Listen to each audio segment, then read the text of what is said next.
Welcome back to Creepy Uncovered. Pablo Escobar is one of the most notorious drug lords in history. He rose to power in Colombia during the 1970s and 1980s, becoming one of the wealthiest and most powerful criminals in the world. This video will explore his childhood, his rise to power, his wealth, criminal activity, and his eventual downfall and death. Pablo Emilio Escobar Gaviria was born on December 1, 1949 in Rio Negro, Colombia. He was the third of 7 children born to Abel de Jesus Dari Escobar and Hermilda Gaviria. His father was a farmer, and his mother was a school teacher. Pablo grew up in poverty, and his family struggled to make ends meet. Despite this, he was a very ambitious child and dreamed of becoming rich and successful. In the 1970s, Pablo Escobar began his career as a criminal by selling stolen goods on the black market. He soon realized that there was more money to be made in the drug trade and began smuggling cocaine into the United States. He quickly became one of the most powerful drug lords in Colombia and controlled a vast empire of drugs and money. One of the keys to Escobar's success was his ability to build relationships with other drug lords, such as the Ochoa brothers and José Gonzalo Rodríguez Gacha. Together, they formed the Medellín cartel, which became one of the most powerful criminal organizations in the world. It is estimated that at the height of his power in the 1980s, Escobar's Medellín cartel was responsible for supplying up to 80% of the cocaine entering the United States. The quantity of cocaine trafficked by the cartel during this period was estimated to be in the range of 70 to 80 tons per month. This would equate to roughly 2.3 to 2.6 tons per day. At the height of his power, Pablo Escobar was estimated to be worth around $30 billion. He owned a large number of properties, including a luxurious estate called Hacienda Nápoles, which featured a private zoo with exotic animals. He also owned a fleet of planes and boats to transport drugs and cash. Despite his wealth, Escobar lived a modest lifestyle. He often dressed in casual clothes and drove an old car. He also used his wealth to help the poor and build facilities such as schools and hospitals in impoverished communities. However, Pablo Escobar was responsible for countless acts of violence, including bombings, assassinations, and kidnappings. He used his wealth to bribe politicians, judges, and law enforcement officials, and he built schools, hospitals, and other facilities in impoverished communities, which helped him gain support from the local population. One of the most infamous acts of violence committed by Escobar was the bombing of a commercial airliner in 1989, which killed 107 people.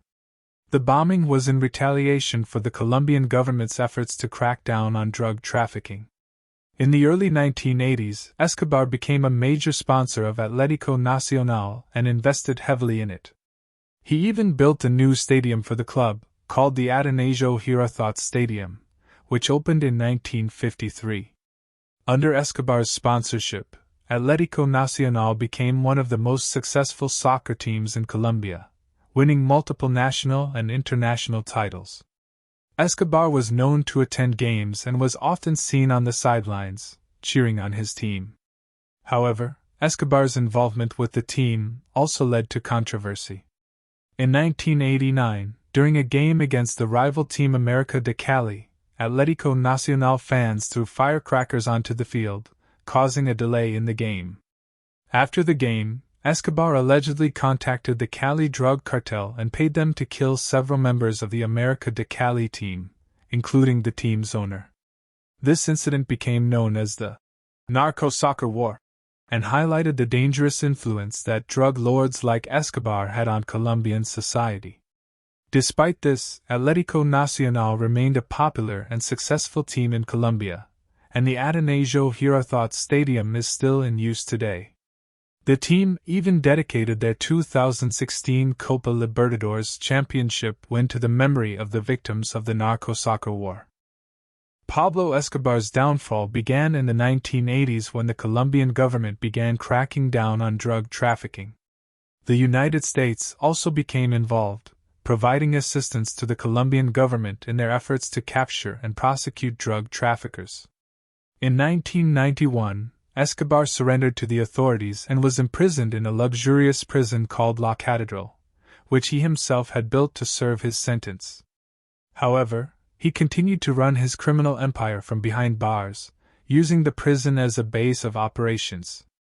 The Colombian government eventually became concerned about Escobar's continued criminal activities and ordered him transferred to a regular prison. Escobar refused and escaped from La Catedral in 1992. He went into hiding, but the authorities eventually tracked him down to a safe house in Medellin. On December 2, 1993, the Colombian National Police, with the assistance of the U.S. Drug Enforcement Administration, located Escobar and engaged in a shootout with his bodyguards. Escobar was shot and killed while attempting to flee across a rooftop. His death marked the end of the Medellin cartel's reign of terror in Colombia. The news of Escobar's death was met with celebration and relief from many Colombians who had suffered at the hands of his drug empire for years. The U.S. government praised the Colombian authorities for their role in bringing down Escobar, who was considered one of the most notorious drug lords in history. However, for those who had been close to Escobar, his death was a tragedy. His family members and loyal supporters mourned the loss of a man they saw as a hero and a benefactor. Some even believed that he had been executed by the Colombian government rather than killed in a shootout. Steve Murphy and Javier Pena, two of the lead agents who helped take down Escobar, became the inspiration for the hit Netflix series Narcos. The DEA agents, along with the Colombian National Police and other international agencies, worked tirelessly to track down and capture Escobar. Their efforts ultimately led to his downfall.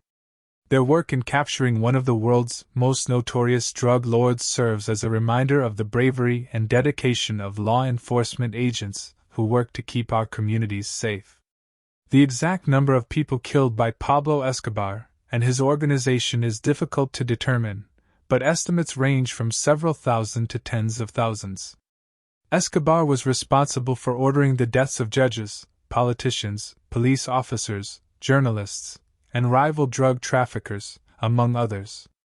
He also carried out bombings and attacks on public places in order to further his goals. His reign of terror during the height of the Medellin cartel's power in the 1980s and early 1990s left a devastating impact on Colombian society. A farmer in Colombia once found $600 million buried in a barrel on his land. Believe it or not, he handed it in to the Colombian police. The police then confirmed that it was money owned and hidden by Escobar. Escobar amassed a fortune of billions of dollars through his cocaine empire. It is rumored that he stashed away a significant portion of this wealth in various locations throughout Colombia and other countries. The rumors about Escobar's hidden millions have fueled speculation and interest among treasure hunters and investigators. Despite numerous attempts to locate his hidden wealth, the vast majority of Escobar's fortune remains unaccounted for to this day, adding to the myth and legend surrounding one of the most notorious figures in modern history. Pablo Escobar's wife, Maria Victoria Henao, was a constant presence in his life. They met when they were teenagers, and she became his partner and confidant throughout his rise to power. Together, they had 2 children, Juan Pablo and Manuela. Despite the violence and danger that surrounded them, Maria Victoria remained loyal to her husband and defended him publicly. After Pablo's death, she fled to Argentina with their children and lived in hiding for many years. In 2014, she published a memoir titled, Mrs. Escobar, My Life with Pablo, which provided insights into her life with one of the world's most notorious criminals. While Maria Victoria has largely remained out of the public eye, her story and her relationship with Pablo continue to fascinate and intrigue people around the world. After their father's death, Juan Pablo and Manuela fled to Argentina with their mother and changed their names to avoid detection. Juan Pablo later returned to Colombia and became a public speaker, speaking out against his father's crimes and the dangers of drug trafficking. Manuela, on the other hand, has remained largely out of the public eye and has focused on living a private life. While their father's legacy continues to loom over them, both Juan Pablo and Manuela have taken steps to distance themselves from their infamous family history. In the years since his death, Escobar's legacy has continued to fascinate and captivate people around the world. His story has been the subject of countless books, films, and TV shows, and his image has been used in everything from fashion to political campaigns. Despite his notoriety, Escobar's death marked the end of an era of violence and chaos in Colombia. While drug trafficking and violence continue to be problems in the country, the government's efforts to combat these issues have led to significant improvements in public safety and stability. In conclusion, the story of Pablo Escobar is complex and tragic. While he is often romanticized in popular culture, it's important to remember the countless victims of his violent reign and the devastating impact he had on Colombian society. Escobar's immense wealth and power allowed him to evade justice for years, but eventually, his crimes caught up with him. The legacy of Pablo Escobar serves as a cautionary tale about the dangers of unchecked greed and the devastating consequences of organized crime. Ultimately, the story of Pablo Escobar is a tragic one, marked by violence, corruption, and greed. Don't forget to like and subscribe for more true crime stories.